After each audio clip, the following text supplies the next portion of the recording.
Welcome to the Rim Break Rodeo. We hope this video helps.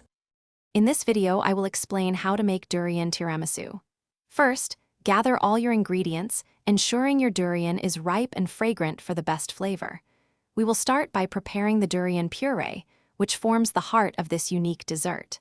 Then, we'll move on to crafting the rich mascarpone cream and assembling the layers.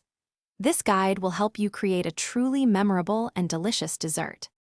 To begin, you'll need about 200 grams of fresh durian flesh.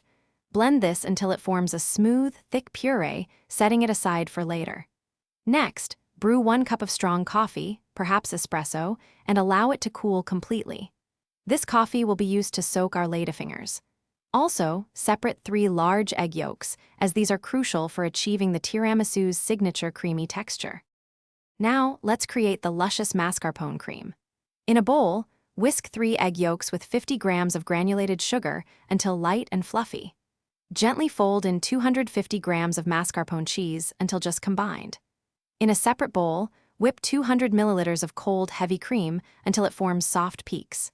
Then, carefully incorporate the whipped cream into your mascarpone mixture, ensuring a light and airy consistency. For assembly, quickly dip ladyfingers into the cooled coffee, ensuring they don't become soggy. Arrange a layer of these soaked ladyfingers at the bottom of your serving dish. Spread half of the durian puree over them, followed by half of the mascarpone cream. Repeat these layers, finishing with a final, generous layer of cream.